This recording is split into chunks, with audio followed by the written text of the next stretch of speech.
आइए अगेन फिर आपका हमारे इस YouTube चैनल संस्कार गुरुकुलम में स्वागत है। मैं हूं आनंद राज आनंद और आज मैं फिर से बात करूंगा लर्निंग चैप्टर के अंतर्गत जो आने वाले जो सब टॉपिक्स है उस पर बात करूंगा, जो कि परीक्षा के दृष्टि से बहुत ही महत्वपूर्ण है।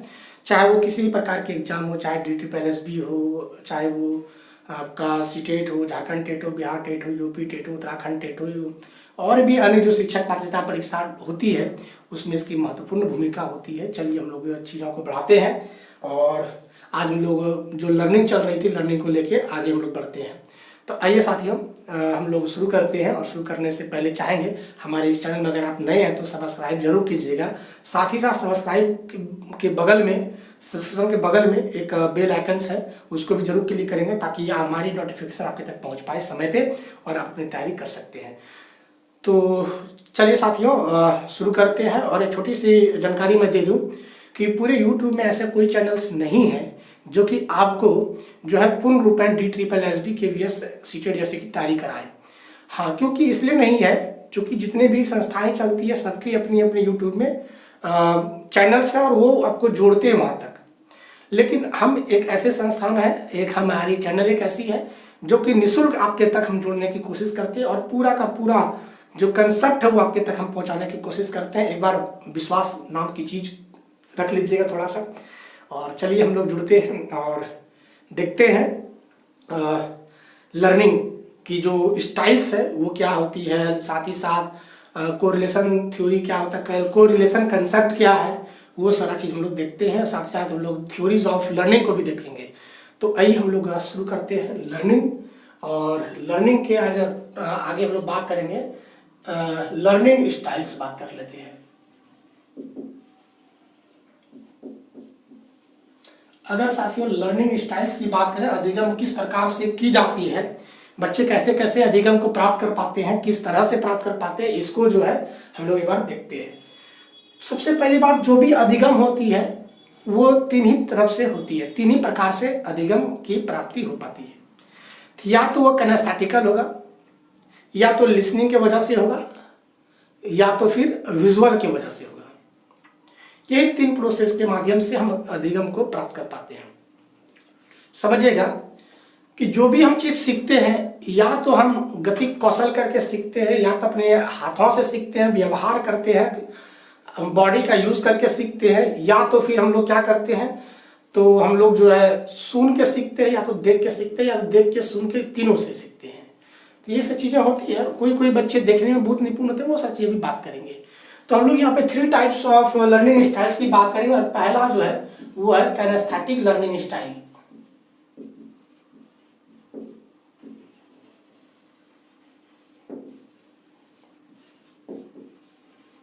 Kinaesthetic learning style. अब किनेस्थेटिक लर्निंग स्टाइल क्या होता है तो समझते हैं। यहाँ पे जो हम अपने मसल्स का यूज करते हैं, मसल्स के यूज करने के बाद है ना, उससे हम लोग अनुभव की प्राप्ति करते हैं और फिर हम लोग अधिगम को बढ़ा पाते हैं। अगर हिंदी इसकी बात करें तो इसको कह सकते हैं गत्यात्मक अधिगम शैली। हाँ, टॉपिक हिंदी देखिएगा, इसको हम लोग पढ़ रहे हैं, टॉपिक का नाम है अधिगम शैली। ठीक है, तो किनेस्थेटिक लर्निंग को हम लोग कहेंगे गत्यात्मक अधिगम शैली है।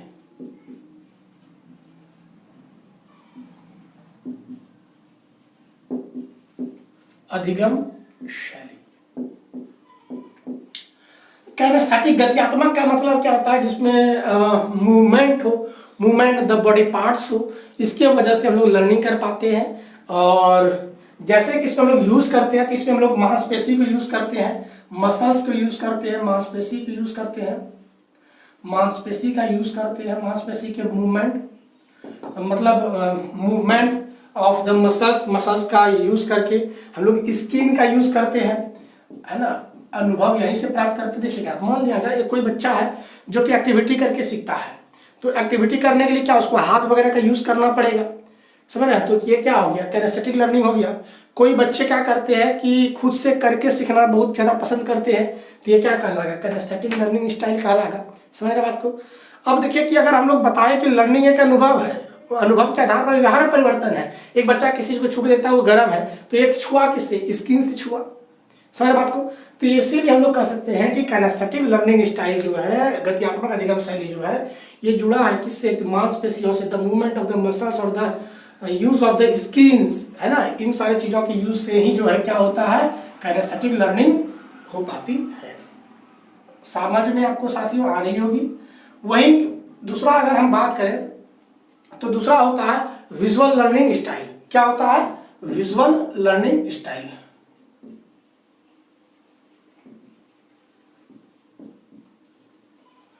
हम लोग कहते हैं इसको चाक्षुष अधिगम शैली।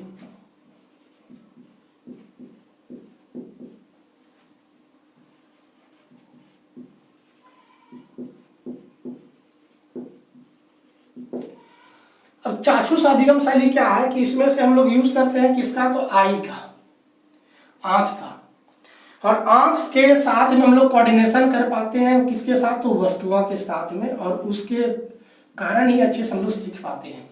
बहुत सारे ऐसे बच्चे जो देख के बहुत ज्यादा सीखते, देखेंगे फलना आदमी क्या कर रहा है, अच्छा ये मशीन इधर खोल के उधर किया, इधर किया उधर किया, तो उनको लगेगा वो आई का कोऑर्डिनेशन बना रहा है, इस तरह से करने के बाद वो सीख पा रहा है। मतलब कि यहाँ पे आई का कोऑर्डिनेशन जो है अपने एनवायरनमेंट के साथ में होने वाली क्रियाओं को देखने के बाद वो सीख पाते हैं। इसको हम लोग क्या कहते हैं, विजुअल लर्निंग स्टाइल।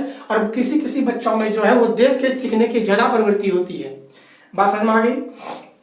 वहीं अगर तीसरी अगर हम लोग बात कर साथियों तो वो होगा ऑडिटरी लर्निंग स्टाइल। क्या होगा, ऑडिटरी लर्निंग स्टाइल।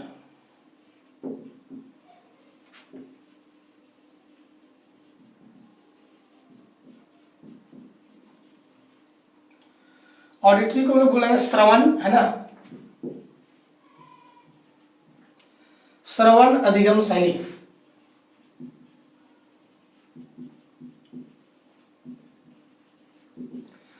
यहां से बच्चा जो यूज करता है, यहाँ पे बच्चा जो यूज करता है वो किसको करता है, तो हियर, मतलब कान को, हियरिंग करता है, मतलब ईयर का यूज करता है वो। अब ध्यान दीजिए, बहुत सारे ऐसे बच्चे जो सुन के बहुत ज्यादा सीखते हैं। देखें कि हाँ यहाँ पे ऐसे चीज हो रहा है, वो चीज हो रहा है, वो सुन लेता है, सुनने के बाद बहुत अच्छा से अपने लर्निंग को प्राप्त कर पाता है, लर्निंग कर पाता है, सीख पाता है। तो हमने ये तीनों देखा, तीनों को फिर से समझिएगा। काइनेस्थेटिक किसी किसी बच्चे में जो है, कोई कोई बच्चा जो है खुद से काम करके सीखना बहुत ज्यादा पसंद करते हैं।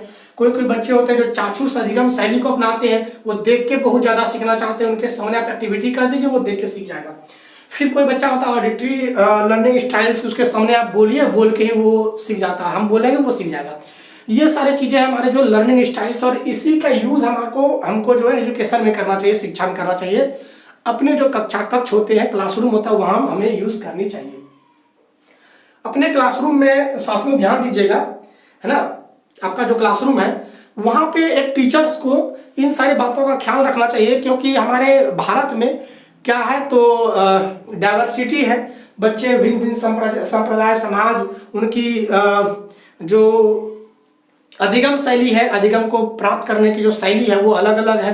कोई बच्चा खेल खेल में भी सीखना पसंद करता है, कोई बच्चा जो है नाच गान करके सीखना पसंद करता है, कोई मनोरंजन के रूप में सीखना पसंद करता है, कोई एकाग्रता के साथ सीखना चाहता है, कोई देख के सीखना चाहता है, कोई सुन के सीखना चाहता है, कोई खुद से कार्य करके सीखना चाहता है। तो विविधता होती है। इसीलिए हर एक शिक्षक को जो है अपने क्लास में जो है समावेशी जो क्लासरूम है, उस क्लासरूम में उनको ध्यान देना चाहिए कि बच्चों को हम उनके तक पहुंचे, और उनके तक पहुंचने के लिए उनके जो अधिगम की जो स्टाइल्स है, जो लर्निंग स्टाइल्स है, उनके तक अप्रोच करना चाहिए, उनके स्टाइल्स को। मतलब कि ये सारे जो अधिगम शैली है इनका यूज करना चाहिए क्लासरूम में, ताकि हर तबके के बच्चे जो जिस प्रकार से, जिस शैली से अधिगम की प्राप्ति कर पाते हैं उसको वैसा ही दें। इसीलिए हर एक टीचर को क्या करना चाहिए कि जैसे कि अधिगम है, यहाँ पे काइनेस्थेटिक लर्निंग स्टाइल के अंतर्गत क्या करना चाहिए शिक्षक को, तो बच्चों को ना कार्य करने के लिए देना चाहिए। उनको ग्रुप एक्टिविटी दीजिए, प्रोजेक्ट दीजिए, उनको कुछ से कुछ अनुभव करने दीजिए, एक्सपीरियंस करने दीजिए, कुछ काम दीजिए उनको खुद से करने के लिए। इससे बच्चे सीखेंगे। जो बच्चे काइनेस्थेटिक लर्निंग स्टाइल के अंतर्गत आते हैं वो वैसे सीख जाएंगे। बहुत बच्चे हैं तो उनको क्या कीजिए कि आप जो है टीचिंग मटेरियल ऐड के अंतर्गत आप विजुअल ऐड को दे सकते हैं।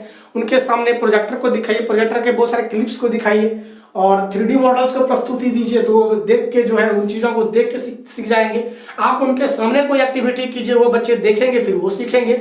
वैसे बच्चे जो कि विजुअल लर्निंग स्टाइल को फॉलो करना ज़्यादा पसंद करते हैं उनके लिए बहुत ही कारगर साबित होगा। वैसे बच्चे जो सुनकर पसंद करते हैं, आप क्लास में ये नहीं कि मौन होकर पढ़ाएं, आप बोल बोल के पढ़ाएं। आप बोल बोल के जब पढ़ाएंगे तो वो सुनेगा, उससे भी उनकी जो है इस अधिगम शैली से भी वो जो है ज्ञान की प्राप्ति कर पाएंगे। ये सारे लर्निंग स्टाइल्स आपको समझ में आ गई होगी।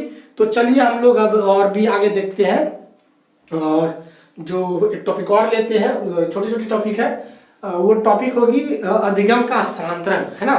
तो ये एक बार आप इसकी स्क्रीनशॉट ले लेंगे, और चूंकि मैं ज़्यादा से ज़्यादा चीज़ बोल दिया तो आप उस चीज़ को अपने शब्दों में लिखने की कोशिश करेंगे, परीक्षा की दृष्टि से बहुत ही महत्वपूर्ण होगी। तो आई होप इसको लिख लिए होंगे आप, तो लिख लीजिए। अब हम लोग इस चीज़ को आगे बढ़ाते हैं और देखते हैं एक और चीज़, वो है अधिगम का स्थानांतरण। चलिए,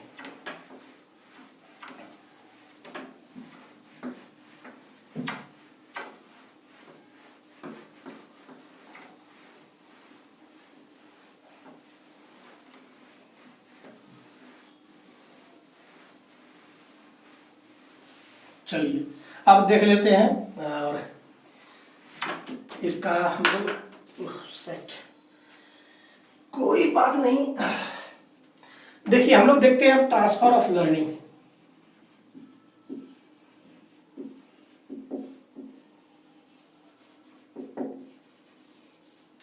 अधिगम का स्थानांतरण।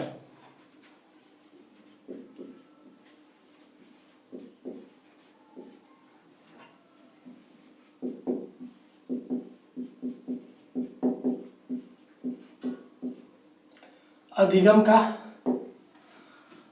स्थानांतरण देखते हैं हम लोग, ट्रांसफर ऑफ लर्निंग देखते हैं क्या होता है, और इसको हम लोग जानने की कोशिश करते हैं ट्रांसफर ऑफ लर्निंग होती क्या है।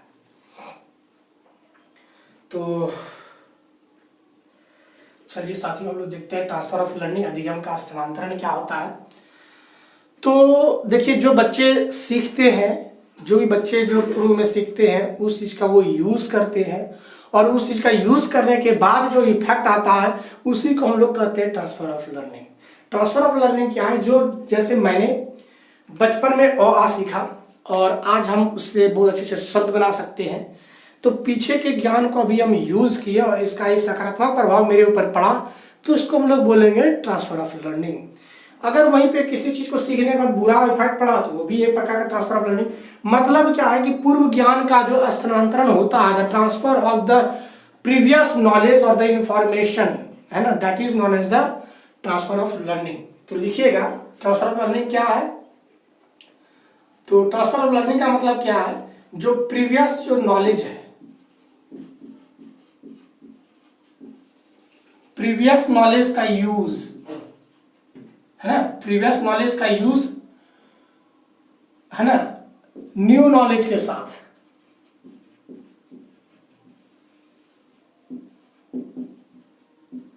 हिंदी इंग्लिश में लिखा गया ना, कोई बात नहीं है।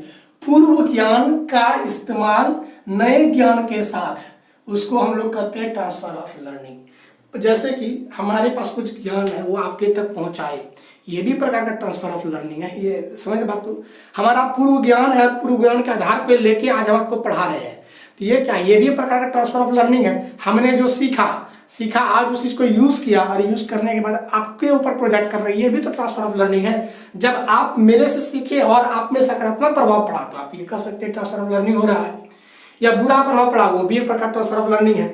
तो हम लोग ट्रांसफर ऑफ लर्निंग को देखते हैं, इसके टाइप्स को देखते हैं, और ट्रांसफर ऑफ लर्निंग के 3 टाइप्स होते हैं, और वो क्या क्या चीज होती है हम लोग एक एक करके देख लेते हैं तीनों को। जो पहला है वो है पॉजिटिव ट्रांसफर ऑफ लर्निंग। क्या है, positive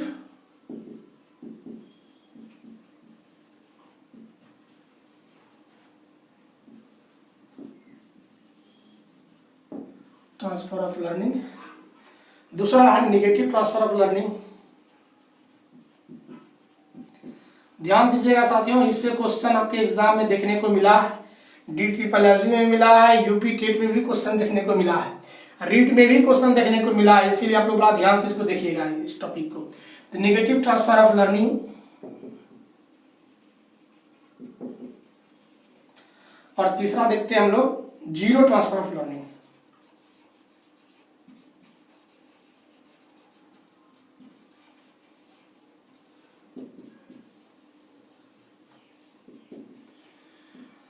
positive transfer of learning क्या है? तो सकारात्मक अधिगम का स्थानांतरण, इसको हिंदी में लिख सकते हैं सकारात्मक अधिगम स्थानांतरण।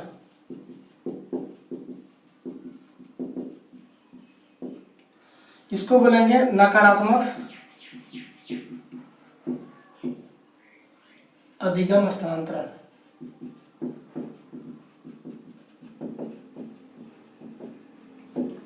इसको कहेंगे शून्य अधिगम स्थानांतरण।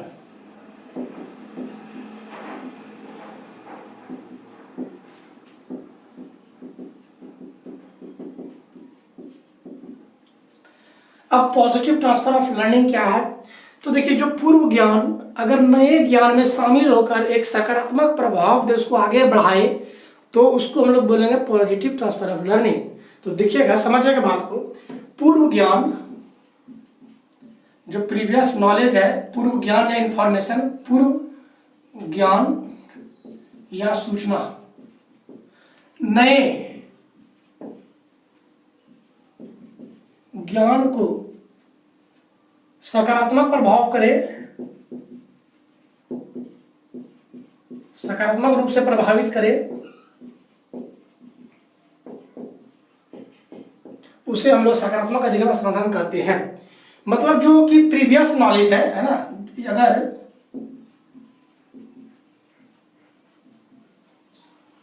प्रीवियस नॉलेज और इंफॉर्मेशन क्या करता है? पॉजिटिव रिस्पांस देता है, पॉजिटिव रिस्पांस देता है, तो हम लोग कहते हैं उसको क्या चीज? Positive transfer of learning. उदाहरण के तौर पे अगर देखें, जैसे कि आपको अगर साइकिल चलानी आती है तो आप एक स्कूटी को चला सकते हैं, एक मोटरसाइकिल को चला सकते हैं। तो आपका जो पूर्व में साइकिल चलाना, नए में जो कि और चीजों को जो चलाने के लिए आप कोशिश कर रहे हैं, वो चीज उसको जाके वहां मदद करता है, जिसको हम लोग सकारात्मक अधिगम स्थानांतरण कहेंगे। फिर सुनिएगा, एक बच्चा एक साइकिल बहुत अच्छे से चला सकता है, तो वह बहुत अच्छे से मोटरसाइकिल भी चला सकता है। यह किसको प्रदर्शित करता है? तो यह पॉजिटिव ट्रांसफर ऑफ लर्निंग, सकारात्मक अधिगम स्थानांतरण को प्रस्तुत करता है। और यही क्वेश्चन आपके यूपी टेट या रीट में आपको क्वेश्चन, यही सेम क्वेश्चन देखने को मिला गया था कि एक बच्चा अगर एक साइकिल चलाता है, एक बच्चा साइकिल अच्छे से चला सकता है, एक बच्चा जो साइकिल चलाना जानता है वो बहुत अच्छे से मोटरसाइकिल चला सकता है, या किस प्रकार का स्थानांतरण है? तो कहेंगे हम लोग पूर्व, ये सकारात्मक अधिगम स्थानांतरण है या पॉजिटिव ट्रांसफर ऑफ लर्निंग है। हम बचपन में बहुत चीजें जो जान रहे थे, हम बोले कि शुरुआती दौर में लोग अ आ को सीखे, आज हम लोग बहुत अच्छे वर्ड्स बना रहे हैं, तो पूर्व के ज्ञान को लेके बना रहे हैं। आज हमारा मैथ का कैलकुलेशन बहुत अच्छा इसलिए है क्योंकि हमने पूर्व में बहुत सारी चीजें सीखे थे, सीख के आज हम बहुत अच्छा कैलकुलेशन कर पाए हैं। तो ये क्या है? ये हमारा सकारात्मक प्रभाव है, जिसकी वजह से हम लोग इसको कहते हैं पॉजिटिव ट्रांसफर ऑफ लर्निंग। बात समझ में आपको आ रही है? वही अगर बात करें नेगेटिव ट्रांसफर ऑफ लर्निंग क्या है, तो हम कहेंगे कि जो पूर्व का ज्ञान है ना, जो पूर्व में जो ज्ञान है, जो प्रीवियस जो नॉलेज है, वह नए ज्ञान में नकारात्मक प्रभाव डालता हो, नेगेटिव इंपैक्ट डालता हो या प्रभाव। The negative impact falls by the previous knowledge, that is known as the negative transfer of learning. उदाहरण लेते हैं, वैसे बहुत सारे लड़कियां या लड़का जिनको स्कूटी बहुत अच्छे से चलाने आती है, तो उनको देखेंगे कि जो बुलेट वगैरह है, मोटरसाइकिल वगैरह है, उस सबको चलाने में बहुत कठिनाई होगी। ये किस वजह से हो पाती है? इसी वजह से हो पाती है क्योंकि उनके पास बुरा प्रभाव, मतलब यहाँ पे नकारात्मक प्रभाव पड़ता है। मैं खुद बता दूं कि जब क्योंकि मैं स्कूटी चलाता नहीं था और हमारे घर पे है स्कूटी, तो मैं चला नहीं रहा था, इसलिए नहीं चला रहा था क्योंकि वो चलाने मेरे को अच्छा नहीं लगता था। तो एक दिन ऐसा ही कुछ मेरी गाड़ी खराब हो गई और शायद I have to use my scooty, उसे स्कूटी मेरे को यूज़ करना थी, घर वाले का स्कूटी यूज़ करना था। तो मैंने जो है अंतिम तक में धक्का मारने से बच गया, क्योंकि मैं भूल गया था कि मेरा ब्रेक कौन सा है, क्या है, नहीं, वो कन्फ्यूजन हो रहा था। शुरुआती दौर में जो मोटरसाइकिल चलाते हैं उनको स्कूटी आगे बढ़ाने में दिक्कत होता है। वो कठिनाई किस वजह से आई? क्यों इस वजह से आई? क्योंकि पुराना जो ज्ञान था वो नए ज्ञान में दिक्कत थी। बहुत कोई लोग जो इसको टीवीएस ना, जैसे कि बहुत सारे गाड़ी जो हीरो होंडा चलाते हैं उनको बाद में फिर अपाचे चलाना पड़ता है तो उनको कठिनाई आ जाती है, गियर बदलने में प्रभाव आता है, इम्पैक्ट आता है गियर बदलने में। तो ये किस वजह से हो रहा है? नेगेटिव ट्रांसफर ऑफ लर्निंग वजह से हो रहा है। मतलब जो चीज हमने सीखा, नए चीज में उसको सीखने से रोकता है, उसी को हम लोग कहेंगे नेगेटिव ट्रांसफर ऑफ लर्निंग। फिर एग्जाम्पल देते हैं एक चीज को। देखिएगा, हम एक चीज सीख लिए हैं कि हमें जो है इस प्रकार से हमें एक उदाहरण लेते, एक छोटे से उदाहरण को लेते, फिर आप समझने की कोशिश करेंगे। मान लिया जाए हमें बार बार जो है, देख लीजिएगा, जैसे मेरी आदत बता रहा हूं, मैं जो हूं कोई भी चीज हिंदी में लिखता हूं तो कर्सिव मेरी हो जाती है। देखो, जैसे मैंने लिखा अभी तो मेरी कर्सिव हो गई, कभी देखो कभी हो गया, और कुछ भी बोले आप, आनंद, आनंद, समझ बात को? देखिए ये आनंद इस तरह से लिखा जाएगा। रवि, रवि हो गया। तो ये किस वजह से हुआ? चूंकि हमारे पूर्व में हमने बहुत ही ज्यादा कर्सिव का यूज किया, जिसके वजह से हमारी राइटिंग जो है सबसे खराब हो गई। तो पुराना ज्ञान के कारण से नए ज्ञान पे नकारात्मक प्रभाव आ रहा है, जिसके वजह से क्या हो रहा है? ये नेगेटिव ट्रांसफर ऑफ लर्निंग का रहा है। नेगेटिव ट्रांसफर ऑफ लर्निंग, हमने बराबर जो है कर्सिव यूज किया, चाहे कुछ भी लिखना हो तो मैंने कर्सिव यूज किया था ज्यादातर,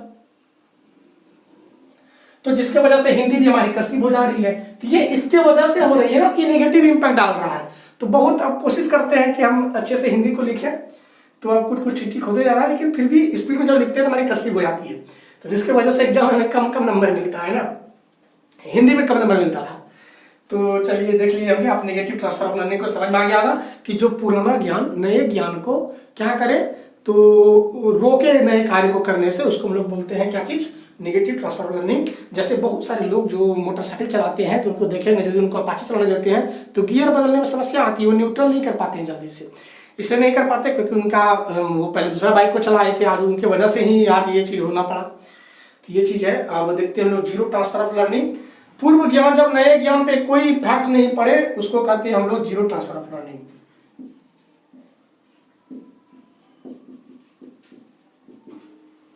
पूर्व ज्ञान का नो इम्पैक्ट, इंग्लिश में लिख रहे हैं ना, नो प्रभाव, ठीक, नो प्रभाव नए ज्ञान पर। मतलब क्या है कि there is no any impact on new knowledge from the previous knowledge. पूर्व ज्ञान का नए ज्ञान पर कोई भी प्रभाव नहीं हो, उसको हम लोग कहते हैं सकारात्मक, क्या कहते हैं उसको? शून्य अधिगम हस्तांतरण कहते हैं। जैसे हमने खाना बनाना सीखा पूर्व में, तो क्या आज हमको पढ़ने में कठिनाई हो रही है? नहीं हो रही है, कोई प्रभाव नहीं पड़ा। ये क्या है? ये तो है जीरो ट्रांसफर ऑफ लर्निंग। तो साथियों, ये चीज आपको समझ में आ गई होगी। अब इसमें और भी चीजों को देखेंगे हम, तो आप देख लीजिए, एक बार स्नैपशॉट ले लीजिए। और हम चाहेंगे फिर एक नए टॉपिक के साथ जब आएंगे नेक्स्ट वीडियोस पर, तो वहां पे हम बात करेंगे थ्योरीज ऑफ लर्निंग पे। और थ्योरीज ऑफ लर्निंग कम से कम 10 क्लास चलेगी, 10 पार्ट में आपको हम बताएंगे। तो चलिए, इन सारी चीजों को एक बार आप जो है नोट कर लीजिएगा, स्क्रीनशॉट ले लीजिएगा। लेकिन आपसे रिक्वेस्ट रहेगा कि फेयर कॉपी बनाते जरूर चलेंगे, नोट्स बनाते जरूर चलेंगे, ताकि आने वाले दिन में आपको एग्जाम के समय रिवाइज करने में बहुत आसान होगा। यदि आप हर एक टॉपिक को पढ़ लेते हैं, आपके अंदर में पॉजिटिव थिंकिंग आती है, पॉजिटिव सोच आती है कि नहीं, हमने तो हर चीज पढ़ रखा है, हर थ्योरी को पढ़ रखा है। इसीलिए कहते हैं हर बार पढ़ने से अच्छा है कि एक बार आप अच्छे से पढ़ें और हर चीज को पढ़ें जो आपके लिए जरूरी है। अगर कोई चीज छूट जाती है तो आपको कठिनाई होती है, परीक्षा में लगता है कि नहीं मैंने ये चीज नहीं पढ़ा, तो शायद अगर पूछ देगा तो नहीं सकेंगे, आपको डर सा फील होगा। लेकिन अगर पूरे सिलेबस को आप कंप्लीट कर लेते हैं, हर एक पॉइंट को पढ़ लेते हैं, तो आपको डर जो है खत्म हो जाएगा और सकारात्मक प्रभाव आपके अंदर में देखने को मिलेगा। हम लोगों को जो है पॉजिटिव ट्रांसफर ऑफ लर्निंग देखने को मिलेगा अगर आप अच्छे से पढ़ लेते हैं तो चलिए साथियों, आई होप आपको ये सारी चीजें समझ में आ गया होगा। तो हम चाहेंगे कि हमारे इस वीडियो को आप, अगर हमारे चैनल में आप नए हैं तो सब्सक्राइब कीजिएगा, साथ ही साथ बेल आइकन को क्लिक कीजिएगा, और फिर चीज़ों को आगे हम लोग बढ़ाएंगे नए वीडियोस पर। चलिए हम लोग इस चीज़ को यहीं पे रखते हैं, फिर मिलते हैं हम लोग अगले एपिसोड पर, और बने रहेंगे हमारे से इसी तरीके से। जय हिंद, जय भारत, जय गुरुदेव।